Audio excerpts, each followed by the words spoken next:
Hello cuties! ఈరోజు మన ఛానల్‌లో రెసిపీ వచ్చేసి పొటాటో నగ్గెట్స్. మమ్మీ చాలా సింపుల్‌గా చేశారు. అంతే సింపుల్‌గా నేను కూడా చెప్పేస్తాను. రెడీయా మరి?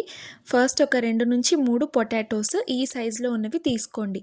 తీసుకొని పీల్ ఆఫ్ చేసేసుకొని ఇలా నీట్‌గా వాష్ చేసి కట్ చేసుకొని బాయిల్ చేసుకోండి. మంచిగా బాయిల్ అయిపోయిన తర్వాత ఒక బౌల్లోకి తీసుకొని స్పూన్‌తో ఇలా మ్యాష్ చేసేసుకోండి. సాఫ్ట్‌గా అవ్వాలన్నమాట. ఇక్కడ చూపిస్తున్న విధంగా.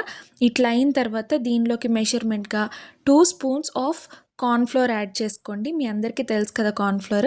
దానిలో 2 స్పూన్స్ ఆఫ్ బియ్యపిండి అంటే వరిపిండి అనమాట యాడ్ చేసుకొని టేస్ట్‌కి తగినట్టు చిటికెడు పసుపు, 1 స్పూన్ ఆఫ్ కారం యాడ్ చేసుకోండి. అలానే టేస్ట్‌కి తగినట్టు కొంచెం సాల్ట్ వేసుకొని నీట్‌గా వాష్ చేసి కట్ చేసి పెట్టుకున్న కొత్తిమీర వేసుకొని మంచిగా జింజర్ గార్లిక్ పేస్ట్ కూడా యాడ్ చేసుకొని స్మూత్గా మిక్స్ చేసుకోండి.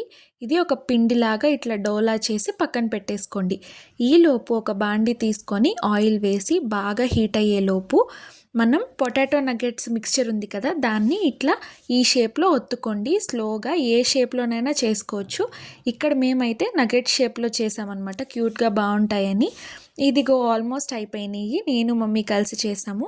ఆయిల్ బాగా హీట్ అయిందో లేదో ఒక్కసారి చెక్ చేసుకొని మనం చేసుకున్న పొటాటో నగ్గెట్స్ దీనిలో వేసేసుకోవటమే.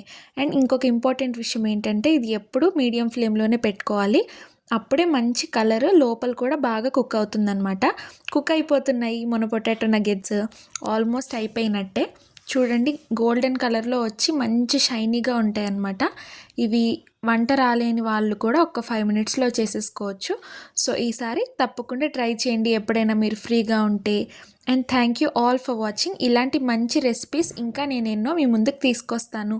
I'm signing off for today. ఇట్లు మీ అస్లీ. బాయ్.